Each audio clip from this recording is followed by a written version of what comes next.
And let me finish with a quote of Sir Paul McCartney: "We shouldn't quarrel about money because money can't buy me love." This is to provoke Mr. Farage because he might have a different opinion.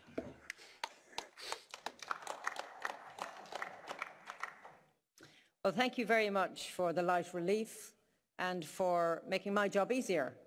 And now for 2.5 minutes, the unprovoked Mr. Farage. Thank you very much. Oh, I enjoyed that. Let's hear it for Commissioner Oettinger, the German commissioner in charge of the European Union budget. You, sir, are having a very good day. Christmas has come early. You must be delighted. The British government is going to shell out a cool 50 billion as part of our exit proceedings, which, if you think about it, is all really rather odd, isn't it? Because the 23rd of June 2016 wasn't just significant politically, it was significant for the European Union budget. We've been a net contributor into the EU budget every single year since 1973. For most of those years, we've been the second biggest contributor, and we pay in 16% of the total European Union budget. But of course, we're leaving. So logic says, if, for example, a family has an annual income and that income declines, they then have cheaper holidays. They then cut their cloth according to their circumstances. And yet, when we look at the 2018 budget or the Commission projections going on for the next few years, we see that absolutely no account is being taken of the British leaving the European Union. You've decided to simply carry on regardless, and it would appear that in a very weak moment, the British Prime Minister has decided to bail you out for it. Well, I would just say, don't bank on it, because I think there is going to be a huge public reaction to this extraordinary sum of money. Honestly, I do. I think there is a real prospect of there being a big rebellion within the Conservative Party against their own leader. So don't think this is absolutely guaranteed. And certainly the line that I've always taken is that no deal is better than a bad deal. And in this case, it's worse than a bad deal because we don't even know if we're going to get a trade deal in return.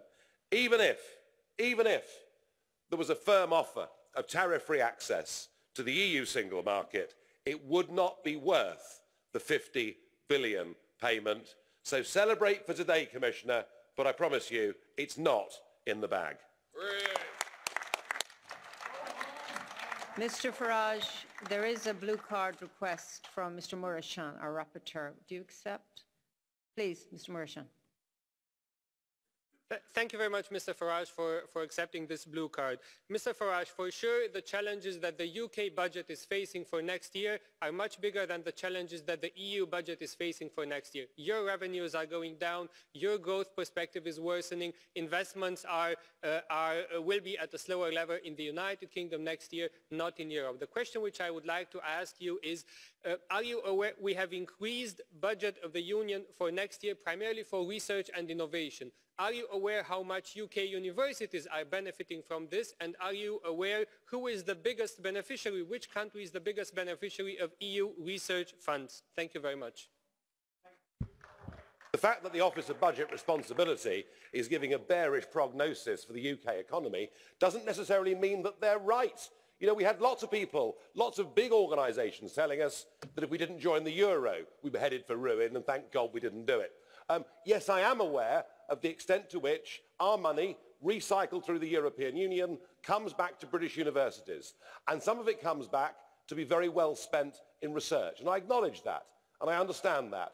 But equally, much of it comes back to fund things like Jean Monnet professorships in British universities to teach a completely slanted, distorted view of history. We'd rather spend the money ourselves. Thank you, sir.